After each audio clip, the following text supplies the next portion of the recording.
किस विधि से करें रामनवमी पर श्री राम की पूजा, किस मुहूर्त में करें और इस दिन क्या क्या आपको करना चाहिए, सारी बातें जानेंगे हम इस वीडियो में। तो जय Siya Ram, welcome back to my channel.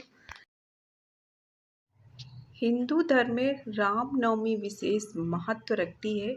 यह पर्व हर साल चैत्र माह के शुक्ल पक्ष की नवमी तिथि को मनाया जाता है। इसी दिन नवरात्रि का 9वां दिन माँ सिद्धिदात्री का भी दिन और कन्या पूजन होता है और इसी दिन भगवान श्री राम की विधि विधान से पूजा अर्चना की जाती है। मान्यता है कि इस दिन मर्यादा पुरुषोत्तम भगवान श्री राम की पूजा करने से साधक के जीवन में सुख शांति बनी रहती है और जीवन में आने वाली सभी परेशानियों से मुक्ति भी मिलती है। मान्यता ये है कि श्री राम का जन्म है वो अभिजीत मुहूर्त में हुआ था, तो पूजा भी हमें उसी मुहूर्त में करना चाहिए। इसी दिन माँ दुर्गा के 9वें रूप यानी सिद्धिदात्री माँ की भी उपासना की जाती है।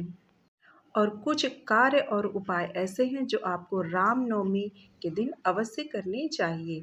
तो साल 2025 में रामनवमी कब मनाई जाएगी वो चलिए जान लेते हैं। तो हिंदू पंचांग के अनुसार चैत्र माह के शुक्ल पक्ष की नवमी तिथि का प्रारंभ होगा 5 अप्रैल को शाम को 7:26 पर शुरू होगी और अगले दिन यानी 6 अप्रैल को शाम को 7:22 पर नवमी तिथि समाप्त हो जाएगी।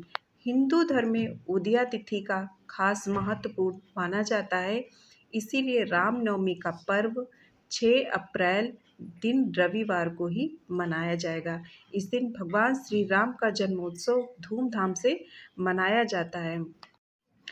तो रामनवमी की पूजा का जो शुभ मुहूर्त है वो जान लेते हैं, क्योंकि ऐसा माना जाता है कि अभिजीत मुहूर्त में ही सबसे ज़्यादा शुभ माना जाता है रामनवमी की पूजा के लिए।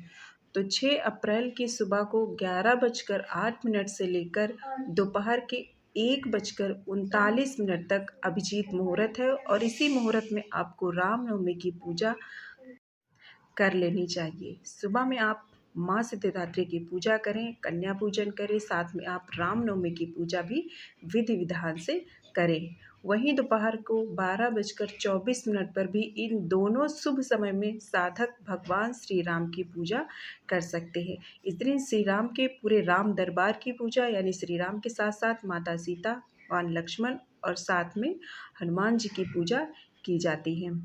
अब हम जान लेते हैं कि रामनवमी की पूजा आपको किस प्रकार करनी चाहिए और क्या क्या आपको इस दिन करना चाहिए।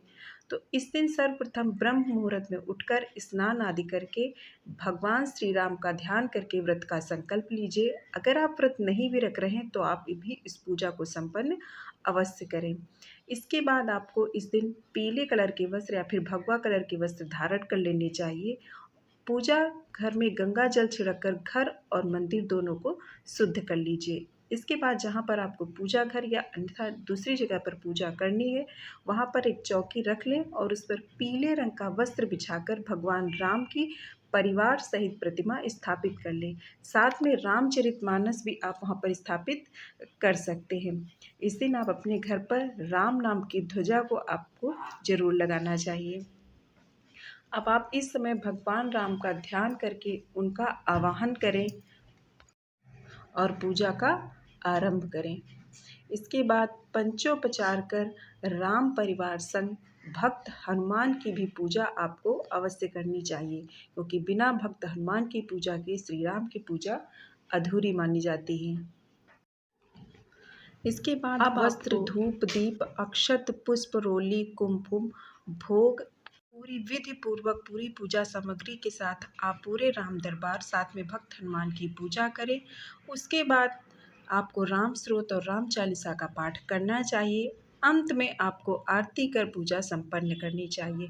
इस दिन आप दान करें, रामचरितमानस अखंड रामायण का पाठ करें, श्री नाम का जप करें, तुलसी जी की पूजा करें, लोगों की सहायता करें, ज़रूरतमंद को दान करें इत्यादि ये सारे कार्य आपको रामनवमी के दिन अवश्य करने चाहिए। उम्मीद है जानकारी पसंद आई होगी। लाइक सब्सक्राइब कीजिएगा। मिलते हैं नेक्स्ट वीडियो में, तब तक के लिए जय श्री राम, जय माता दी।